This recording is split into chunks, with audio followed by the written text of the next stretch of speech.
This week, we're talking about how to take risks and which thoughts get in the way of doing so. You are listening to Love Your Job Before You Leave It, the podcast for ambitious, high-achieving women who are ready to stop feeling stressed about work and kiss burnout goodbye forever. Whether you're starting a business or staying in your day job, this show will give you the coaching and guidance you need to start loving your work today. Here's your host, career coach Corey Lynn. Hey, y'all. This week, we are talking about risk-taking, which is a topic that I am very passionate about, especially because several years ago, I quit my corporate job to take the risk of launching this business. And I remember very well how terrifying that was and how exhilarating it was. And a lot of times when people come to coaching, they want to take a risk of some kind. And coaching itself feels like a risk to them. They want to create something in their life that doesn't exist already. They want to have a better experience of work. They want to get a different job. They want to get along better with their boss. They want to make more money. Whatever it is, they're trying to bring something new into being.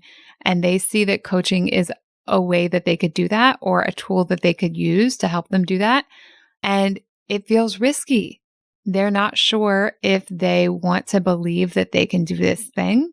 They're not sure if they want to try it. It's like they want to believe they can do it, but they're scared to believe they can do it, right?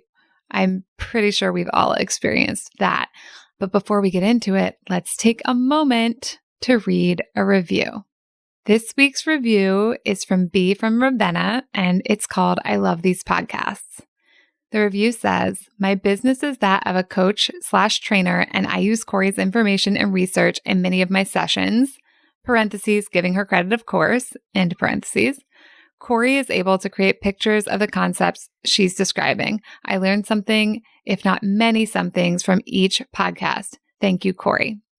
B from Ravenna, you are so welcome. I am delighted that the podcasts are useful for you, and I love that you're taking the information and using it to help even more people have a better experience at work and in their lives. I'm delighted by that. Okay, so this week we're talking about risk-taking, and we're going to get into that in a minute. But first things first, I want to talk about the kind of results people get from coaching with me, because that's what brings people to coaching often, is hearing what kind of results other people get. And that is one of the risks that I talk about with people most of the time. Is what feels risky to them is them trying to create these results with coaching and them being afraid that it's not going to happen. So in the past several years in my business, I have had a bunch of clients get really amazing results. I've had a client who stopped checking her email at night, stopped checking her email all throughout the day. So she started checking it only on a schedule instead of like constantly. And in the course of coaching together, she also got a new job that paid $20,000 more than her current job, which was, I think, like almost a 50% increase from the job she had had when we started working together. And I love to think about that one, because a $20,000 increase this year is $20,000, but over the course of her career, it's so much more, right? $20,000 a year for the next, let's say 20 years, that's like $400,000 if I'm doing my math right, which I may or may not be, but y'all got calculators, so it's fine. And I think that with what she learned in the 6-month we coached together, she's going to have even bigger results than that, because she's going to continue to get raises and promotions, and she's going to continue to make more and more money. I had another client a couple of years ago who took a lateral move in our coaching together. That was the first result for her. But then after that, there was a reorg, and having taken that lateral move allowed her to step then further into another role that actually was an even better fit for her. And I talked to her specifically about she probably would not have taken that lateral move before coaching, because she had this idea that like every move had to be up, even if she was in a job that wasn't a good fit for her and she wanted to be in a different job. The idea that she had to go up was kind of keeping her stuck in one way of thinking about her career trajectory, and deciding to take a lateral move instead allowed her to start working with a different team and get some different experiences. And those new experiences were ultimately what allowed her to get to that next job that came after that. And of course, not all the results that my clients get from coaching are about money or even getting new jobs. I have another client that I'm working with right now, and her main results are just that she doesn't feel as stressed. She's able to actually enjoy her evenings and not spend them working, not check her email, but also not feel anxious the whole evening. She can enjoy her downtime and she can manage her work life when she's at work. And it's just like night and day for her, the experience of her job now. And the job didn't change at all. What happened is she changed how she's thinking about her job, which changed her experience of it. She changed how she's showing up to that job, and it's made a world of difference. So in that case, it's not a difference like financially, she's not making more money and she's not in a different role. She didn't necessarily get a promotion, but the entire feeling of her job is different. And it's allowing her to have such a more delightful life and such a more peaceful work life when she is at work. For another one of my recent clients, there's a big part of her job that she was really struggling with and felt overwhelmed by and had a lot of critical self-talk about, a lot of imposter syndrome and worrying that she wasn't good enough at that one part of her job or wasn't as good as the other people on her team. And for her, the difference has been changing how she thinks about that one particular kind of work and really changing that self-talk, that narrative inside her head about it. And when we changed that, she actually started producing a lot more of that work too. So it's a beautiful result for her. She has a much different experience of that one kind of work, but there's also a really quantitative outcome, which is that she's producing tons more of it and able to deliver a lot more value in her role because she's able to do that work in a new way and in a more prolific way because of the way she's changed her thoughts about that part of her job and because she stopped criticizing herself. Because when we criticize ourselves all day long, it's hard to do really good work, right? Criticizing ourselves is tiring. It's taxing. It wears us out. So it's really interesting because a lot of us think that criticizing ourselves is going to help us show up more at work. It's like we've internalized our childhood thing where we quote unquote got in trouble when we didn't do it right. And we're kind of trying to do that to ourselves all day long. But the irony of that is that it really slows us down and makes us create less good work, not more good work. And we feel a lot of anxiety and overwhelm. So that's been an amazing result for her. I think she actually did also get a promotion, which is also wonderful. And of course, I think I've mentioned before, I'm a holistic coach. So even when my clients hire me for work stuff, we coach on anything they bring. So my clients often get along better with their spouses. They have better relationships with their kids. They often work on other habits in their lives. So a lot of my clients change the way they're eating, or like I had a client who changed the way she was drinking. So I think when we started working together, she was like out of habit drinking a few glasses of wine every night. And through our work together, she cut that down and started drinking in a much more intentional way. So she didn't give up drinking altogether, but she deciding ahead of time how much she would want to drink and then actually only drink that much. Whereas a lot of us decided ahead of time how much we want to drink and then drink the same amount we always do. So I just wanted to give you these examples of what kinds of results people get from coaching because I think it's helpful for the lesson I'm about to teach you about risk taking.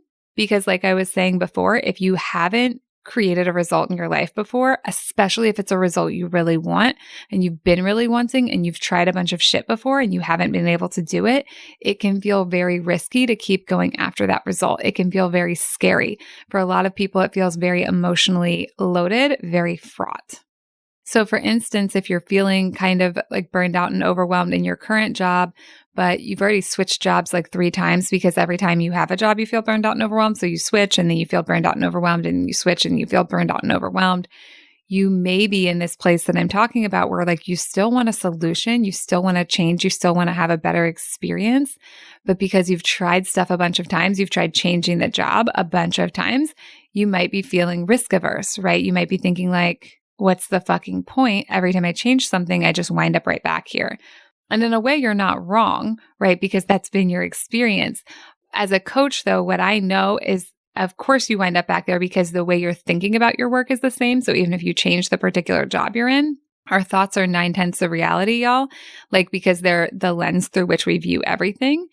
And that's why people come to me and I can help them be in the same job and have a completely different experience of it by changing the way they think about that job, changing the way they show up to and interact with that job. The reverse is also true. If you change jobs 3 times, but are thinking about the work the same way and have the same habitual patterns that aren't working for you, and you're taking those habitual patterns with you to 3 jobs, then yeah, you're probably going to have the same or a similar experience.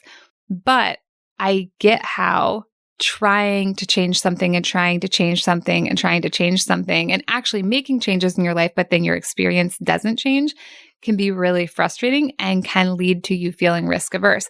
So this happens a lot with people who want coaching, because usually when someone wants coaching, it's because they've tried a lot of shit already and they haven't figured it out on their own.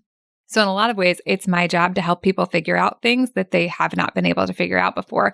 But when people haven't been able to figure something out before, they're suspicious, right? They're like, well, what if it can't be figured out? So all of that brings me to, I was on a consult recently and I was talking to someone who wants to hire a coach. She wants to have a different experience of her life. Like there were some tangibles that she wants to create, but I'm not going to get into those here.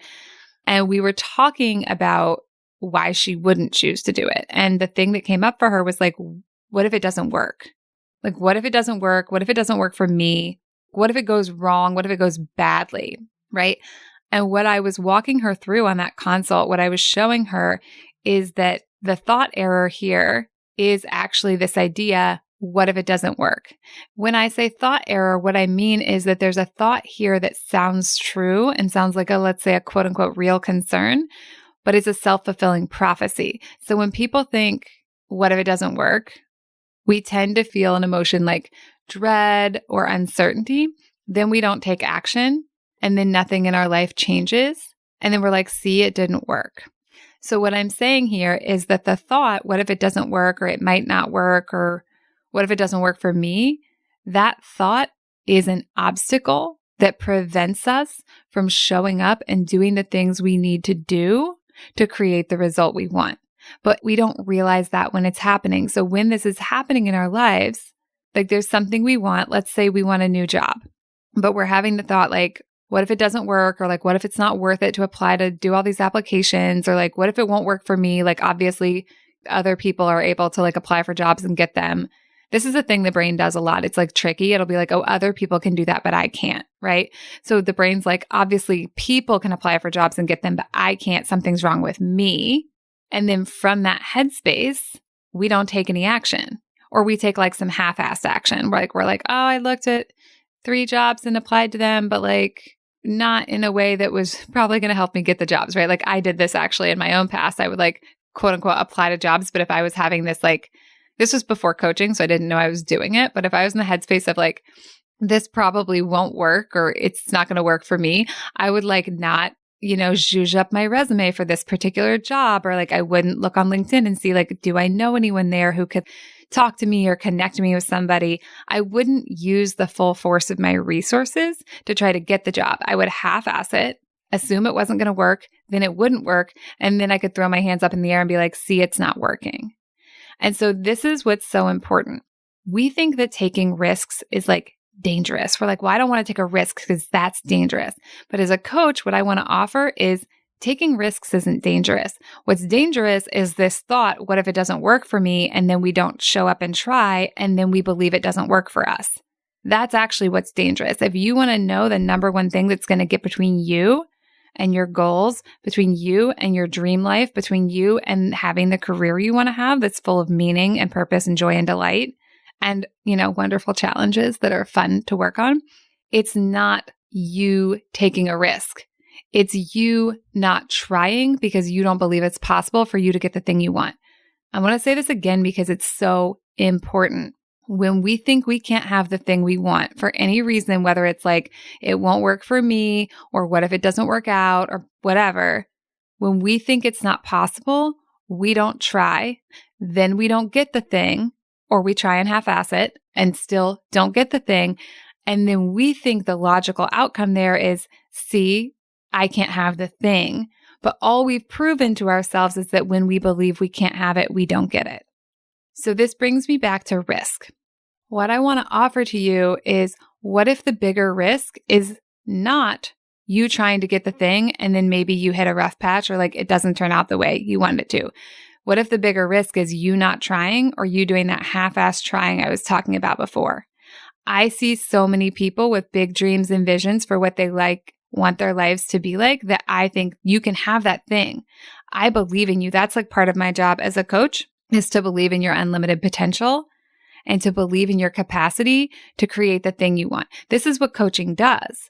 You actually have all the answers. You have all the power inside of you. You have the capacity. I mean, sometimes we have to like grow and learn new things for sure. But what I'm saying is like, I believe that you have the capacity to bring about the things you dream of. And as a coach, what I help you do is remove the obstacles. And by obstacles, most of the time, I mean the thought patterns. The thought patterns like the one I talked about before, this idea of, what if it doesn't work out for me? Because that thought sounds useful. It sounds like helpful, but it's not. It's just like a cock block, okay? Because it just keeps us from trying, and it keeps us like stuck in this like, poor me, it just won't work out for me and it's not my fault. It's like just not meant to be and I don't have to try, so I won't try, and I can't try because if I do try, it won't work out. I would really want to impress upon you that that's just a self-fulfilling prophecy. It's just a vicious cycle. And it will 100% seem like it's quote unquote just reality when you're in it, but it's not just reality. So at this point, I think I have to say that yes, sometimes we will take a risk and try something and it won't go the way we want it to. Maybe we don't actually get the outcome we want. That is possible. That's always possible. But what I want to offer is, what if that's still better than not taking the risk? Here's how I want you to think about it instead. Every time you take a risk in the direction of your dreams, it moves you closer, even if you literally didn't move any closer, right? So let me break that down for you. If you want a new job and you're like, cool, I'm going to apply to new jobs until I get one. I'm not going to think it's not possible for me. I'm just going to apply to new jobs until I get one. I'm just going to take the risk and take the risk and take the risk. Maybe you apply to 5 and you don't get any of them. So in a way, you're not any closer, right? You've applied to 5 jobs, but you still don't have a new job. So like sort of you're still in that same place like if you hadn't applied to any. But what I'm saying is, even if you don't move closer, you're moving closer by applying to 5, even if you don't get any jobs, even if you don't get any interviews, any second glances, anything whatsoever, you still move closer to that goal because you tried something and you can learn from that. At that point, you've done like 5 cover letters, you've put your resume in 5 times, like maybe you've even rewritten the resume for the different job postings. By taking those risks and moving towards the goal, you actually are learning and getting closer. It's kind of like you're doing iterations. Like when we design a product, usually the first time we design the product, that's not the final product. We don't even expect it to be, right? We're like, here is the first version, and then we get feedback, and then we design version 2, version 3, version 4. So even a product that doesn't turn out to be a final product can move you closer to the final product, can move you closer to the version of your dream that you're hoping for, that you want to bring into being. And a lot of times when you take these risks and when you move in that direction, you're not going to be getting nowhere. You're going to be getting a little bit of somewhere and getting more information that can help you get even further there and get even further and get even further and go. And sometimes when we are just willing to take the risk, we get exactly to where we want to be, and it doesn't actually take as long as we thought it would. To say all of this a different way, the only way we get what we want when we don't already have it is to take a risk. So if you don't try, if you don't take the risk, we know for sure what you're getting. You're doubling down on the status quo. You're going to get more of that unless something else comes in and acts upon your life, which could happen, but why count on that, right? Why wait for something else to change for you to get what you want? Whereas when you're willing to take a risk, then you get to bet on you. Then you get to know that you're showing up for you. You're showing up for your dreams. You're showing up for the career you want, for the life you want to have. I'm not saying that there won't be any bumps in the road. Often there are bumps in the road. Often we have to move a little closer to our goal and then like recalibrate and pick ourselves back up and dust ourselves off and then keep going and keep going. But what I do know is that when we're willing to take risks, that's how we get there. And when we're not willing to take risks, we don't get there. We don't get anywhere. We get to be exactly where we are. So the question really is, do you want to bet on yourself, bet on your possibility, bet on the potential to create the thing you want to create? Or do you want to double down on that status quo? Do you want more of what you already have that you actually don't like at all? I think when we think about it this way, taking the risk is like an obvious hell yes, right? Like, why wouldn't we take the risk? If we already have something and we're like, this is not that great, why would we want more of it? Why would we stay where we are and just double down on having more of that when we could have the opportunity to move closer to our goal and to have more of what we want? That being said, I get that it's scary. So that's why we're going to go back to, I think that thought that usually blocks people from taking the risk is like, what if it doesn't work out? What if it's not possible? What if it's not possible for me? Right? A lot of times it's that personal thing. We're like, sure. It's possible for someone, but what if it's not possible for me? And those thoughts, again, they cock block us, right? So the first thing I want you to be able to do is just to notice that there's part of your brain that's like, I don't know about this risk. I'd rather you just like stay where you are because that seems safer. And then when you realize that that's what your brain's doing, because listen, that's how brains evolved. They evolved to keep you alive. They didn't evolve to keep you like overjoyed and feeling super fucking satisfied and having a delightful career. Your brain wants you to stay alive and it sees risk as a threat to that.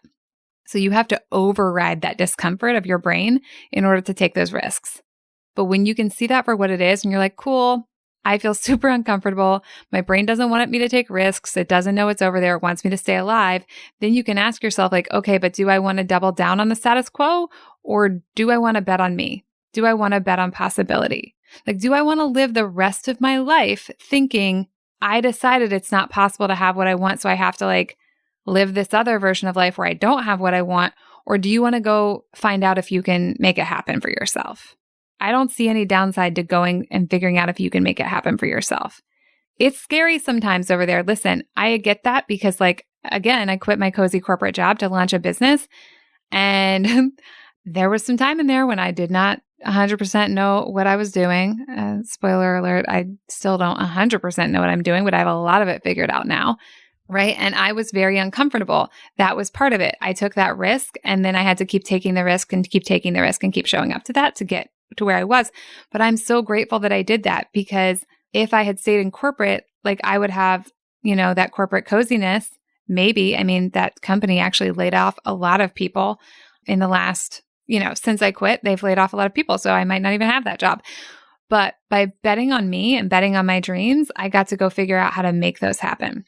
So here's the thing. Your brain for sure is not going to want to take the risk because again, it wants to keep you alive. And that thought pattern that's going to fuck it up for you is probably some version of what if it doesn't work out. But that thought pattern will just prove itself true. As long as you're staying in that headspace of what if it doesn't work out, you will actually make it not work out because of how you show up in the world when you believe that. And then it'll just seem true. So don't do that.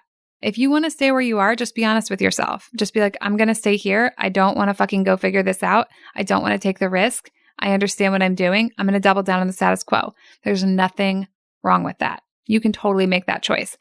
But if you want to take a risk, if you want to bet on yourself, if you want to bet on your dreams and your vision, you got to change the way you think about risk. You got to change that thought from what if it doesn't work out to like, what if it does work out? What if I'm willing to make it work out? What if I'm willing to show up to this dream and vision again and again and again and learn and keep going and do that until I have what I want? That's a really powerful question for you to consider.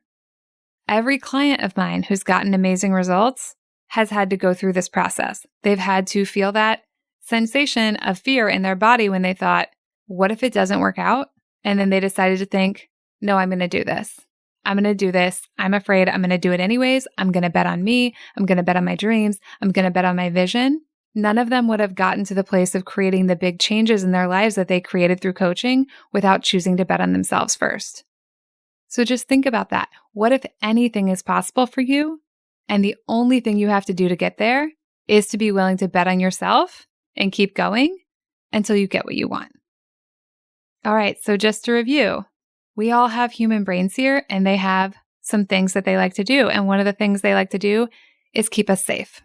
So when we have options in our lives that our brain perceives as risks, our brain is going to probably encourage us not to do them because it wants us to stay alive. And it knows that in the status quo, we stay alive, even if we don't stay happy, for instance, even if we're not satisfied in our work.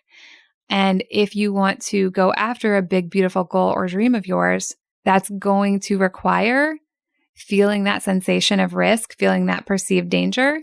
and betting on yourself and choosing that on purpose, because that's not what the brain will offer you when left to its own devices. So you can take a risk. You can take whatever risk you want to.